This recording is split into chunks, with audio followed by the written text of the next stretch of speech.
हा कास्टांचा तवा मी कोल्हापूरमधून घेतला आहे. इंडस व्हॅलीचा हा तवा डोश्यासाठी खूप छान आहे. ट्रायप्लायची ही कढई मी 2022मध्ये घेतली आहे.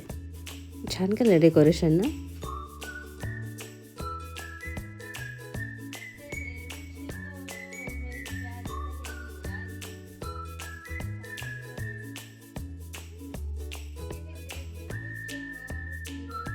हाय नमस्कार, माझ्या सगळ्या गोडमैत्रिणींना आजचा दिवस खूप आनंदाचा जावो.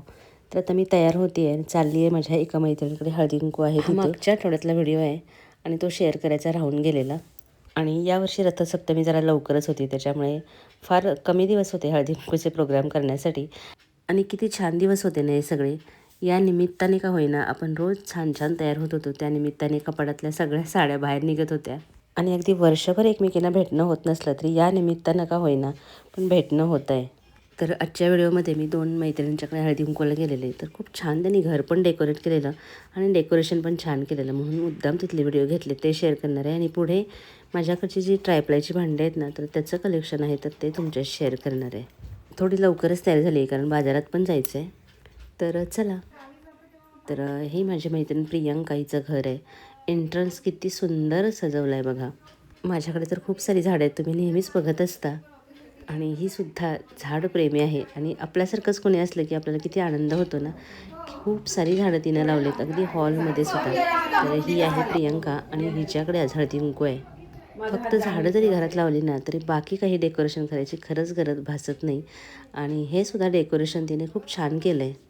आणि झाडं तर एवढी लावली आहेत ना, एक सुद्धा खिडकी तिनं रिकामी सोडली नाही. अगदी छोट्या छोट्या जागेतसुद्धा इतकी छान छान झाडं लावलीत. आता जरा रात्र होती त्याच्यामुळे त्या झाडांचे एवढे व्हिडिओ काढता आले नाहीत. आणि एवढी सगळी झाडं जेव्हा लावतो ना तेव्हा ती एक पॅशन असावी लागते, कारण त्याची काळजीसुद्धा तेवढीच घ्यावी लागते झाडांची.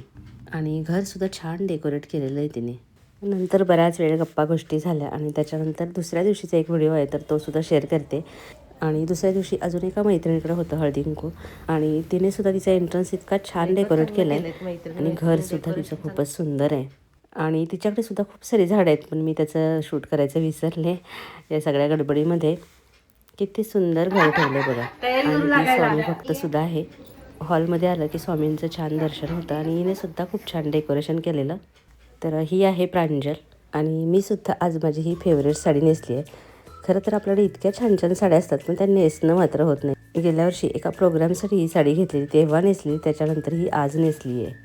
हळदी कुंकूच्या निमित्ताने तिने काही गेम ठेवलेले आणि रीलसुद्धा बनवल्या. थोडेसे हलके फुलके क्षण पण असायला पाहिजेत ना, तेवढीच एन्जॉयमेंट. कहते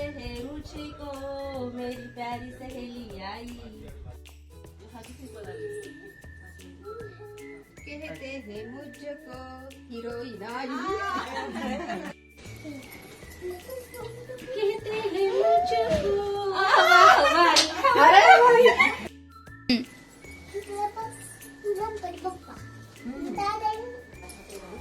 भला है बुरा है, मेरा पति मेरा भगवान है.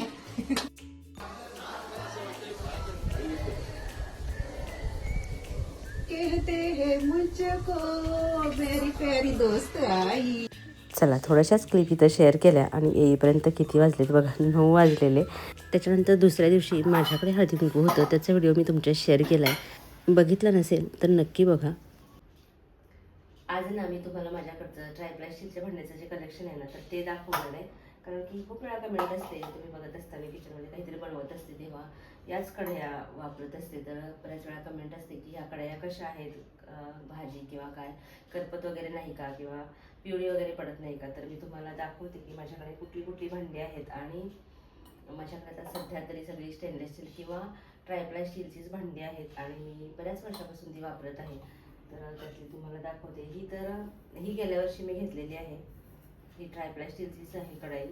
आणि या ट्रायप्लायमध्ये पण म्हणजे स्टेनलेस स्टीलमध्ये पण 2 प्रकार आहेत. एक आहे तो असा ट्रायप्लाय स्टीलचा, म्हणजे ज्याच्याभोवती बघा हे 3 लेयर असतात स्टेनलेस स्टीलचे, तर त्याला ट्रायप्लाय म्हणतात. आणि दुसरं आहे ते सँडविच बॉटम असतं.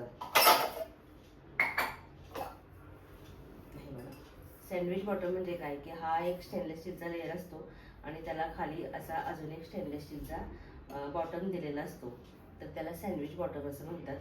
तर कुकर वगैरे असतात ते बऱ्यापैकी सँडविच बॉटमचेच असतात आणि माझ्याकडे आहेत तर ते सुद्धा सँडविच बॉटमचेच आहेत. तर हे चहाचं भांडं आहे, त्याला सुद्धा हा सँडविच बॉटमच आहे. आणि ही एक कढई मी तुम्हाला सांगितली की ही मी डीमार्टमधून घेतलेली आणि तुम्ही बघू शकताय चांगली आहे, गेल्या वर्षी घेतलेली आहे. ट्रायप्लाय स्टीलचीच आहे. त्याच्यानंतर ही एक कढई आहे, ट्रायप्लाय स्टीलचीच आहे, हॉकिन्सची आहे, 2.5 लिटरची आहे. ही तर मी 2022ला घेतलेली आहे, म्हणजे बरीच वर्ष झाली आणि अगदी रोजच्या रोज मी हे वापरते, तुम्ही बघतच असता. आणि ह्याला हे असं उडनचं हँडल दिलेलं आहे, म्हणजे साईज मोठी आहे त्याच्यामुळे ही उचलताना वगैरे आपल्याला इझी पडतं. आता बऱ्याच वेळा कमेंट असते की याच्यामध्ये भाज्या करपतात का, तर अजिबात नाही. हे जे ट्रायप्लायच्या कढया वगैरे आहेत ना त्याच्यामध्ये भाज्या अजिबात करपत नाहीत. फक्त पोहे वगैरे आहेत, जर तेल कमी टाकलं तर ते थोडेसे खाली लागू शकतात, पण भाज्या वगैरे तर अजिबात करपत नाहीत. आणि ना शिवाय ही भांडी स्वच्छ करायला सुद्धा खूप इझी आहेत, म्हणजे भाजी केल्यानंतर ती दुसऱ्या भांड्यामध्ये आपण काढून ठेवली आणि फक्त धुवून जरी घेतलं ना तरी आपण दुसऱ्या वेळेला ते वापरू शकतो. तर आपलं कामही कमी होतं, कारण बाकीची जी ॲल्युमिनियमची वगैरे भांडी असतात, कढई असतात, त्या किती घासाव्या लागतात म्हणजे भाजी वगैरे केल्यानंतर. तर याचं असं अजिबात नाही आहे. आणि ट्रायप्लाय स्टीलची भांडी घेताना, कढया घेताना तुम्ही ब्रँड बघूनच घ्या असं मी तरी सांगेल, कारण की आता तरी खूप वेळा ट्रायप्लाय स्टीलच्या नावाखाली अशीच दिसतात पण हलकी असतात वजनाने, थोडीफार तरी हेवी ही असायलाच पाहिजे कढया किंवा कुकर आहेत ते. तर ते तेवढं तुम्ही बघून घ्या. नंतर ही एक माझ्याकडे हंडी आहे, ही गिफ्ट आलेली आहे, ही काही मी घेतलेली नाही आहे. तर हिला सुद्धा हे असं सँडविच बॉटमच आहे आणि ही सुद्धा खूप चांगली आहे, याच्यामध्ये रस्सा वगैरे करण्यासाठी खूपच चांगली आहे. हिला फक्त स्टीलचे हँडल आहेत तर ते जरा सांभाळावे लागतात, अदरवाईज खूपच छान आहे. किंवा थोडासा पुलाव वगैरे करायचा झाला ना तरी याच्यामध्ये होतो. त्याच्यानंतर हे कुकर आहेत ना तर ते सुद्धा ट्रायप्लायचे म्हणण्यापेक्षा ते सँडविच बॉटमचेच आहेत. आणि हे सुद्धा मी 2022मध्ये घेतलेले आहे, ऑनलाईनच घेतलेलं आहे, पिजन कंपनीचे आहे. आणि हा जो कुकर आहे तर 2चा कॉम्बो आहे, म्हणजे या दोघांवरती ना एकच हे झाकण आहे. पण आता एवढी वर्ष मी वापरते आणि प्रॉब्लेम नाही, खरंच चांगली क्वालिटी आहे याची सुद्धा. तर कढया आणि कुकर, हंडी वगैरे आहेत ना तर ती सगळी माझ्याकडे ट्रायप्लाय स्टीलचीच आहेत. त्याच्या व्यतिरिक्त छोटंसं पातेलं आहे भाजी वगैरे काही काढून ठेवण्यासाठी, तर ते सुद्धा माझ्याकडे आहे, तर ते सँडविच बॉटमचंच आहे. तर ही जी भांडी आहेत ना, ही एवढी भांडी आहेत तर ती माझी ट्रायप्लाय स्टीलमध्ये आहेत, इझिली क्लीन करू शकतो. याचा ड्रॉबॅक किंवा काय म्हणू शकतो आपण, ह्याच्यामध्ये नुकसान तर काहीच नाही, फक्त एवढंच आहे की ही भांडी असतात तर ती कॉस्टली असतात. म्हणजे आपण बाकीची जी भांडी घ्यायला जातो ॲल्युमिनियमची वगैरे तर त्याच्यापेक्षा ही भांडी कॉस्टली असतात, बऱ्यापैकी कॉस्टली असतात. पण कसं आहे ना, आपल्याकडे एक म्हण आहे की सस्ता रोये बार बार, महंगा रोये एक बार.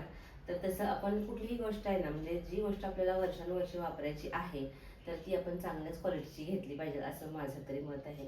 त्याच्यामुळं ही जी सगळी भांडी आहेत तर ट्रायप्लाय स्टीलची, म्हणजे मी तरी रिकमेंड करेन तुम्हाला की ही तुम्ही घेऊ शकता. आणि कास्ट आयर्नचे 2 तवे आहेत माझ्याकडे, त्यापैकी हा एक इतका छान तयार झाला आहे बघा, त्याला काही करायची गरज भासत नाही. आणि या तव्यावरती सुद्धा बऱ्याच कमेंट असतात. हा कास्ट आयर्नचाच तवा आहे, पण इकडे कोकणामध्ये याला कावेल म्हणतात आणि खास खावण्यासाठी हा वापरला जातो. पण याच्यावरती मालपोहे, उत्तप्पा वगैरे सुद्धा खूप चांगले येतात. आणि किती छान तयार झाला आहे बघा आता हा. आणि हा मी घेतलेला कोल्हापूरच्या महालक्ष्मीचं मंदिर आहे, तर तिथे पार्किंग जिथे असतं ना तर तिथून पुढे जो रोड गेला आहे तर त्या रोडवरती बाजूला बसलेले असतात लोखंडाचे सुद्धा तवे, कढया वगैरे तिथं असतात. आणि हा एक कास्ट आयर्नचा ऑनलाईन घेतलेला आहे मी, इंडस व्हॅलीचा, खास डोशांसाठी. हा मात्र प्री सीझन येतो, याला काही आपण करायची गरज भासत नाही, फक्त तेलामध्ये एकदा कांदा परतून टाकायचा त्याच्यावरती. पण हा दुसरा जो आहे ना तर त्याला बऱ्यापैकी सीझन करावं लागतं. आणि या दोन्ही तव्यांना सुद्धा तारेच्या घासणीने अजिबात घासायचं नाही, फक्त साबणाच्या पाण्याने धुवून टाकायचा. तर ट्रायप्लायची भांडी असू देत किंवा कास्ट आयर्नची, तारेच्या घासणीने अजिबात घासायची नाही, एवढीच केअर त्याची घ्यावी लागते. चला तर आजचा व्हिडिओ कसा वाटला नक्की कमेंट करून सांगा. जाता जाता नेहमीप्रमाणे लाईक करायला अजिबात विसरू नका. आणि अजून तुम्ही आपल्या चॅनेलला सबस्क्राईब केलं नसेल तर प्लीज करा. पुन्हा भेटूया अशाच एखाद्या छानशा व्हिडिओसह. तोपर्यंत खुश राहा, आनंदी राहा.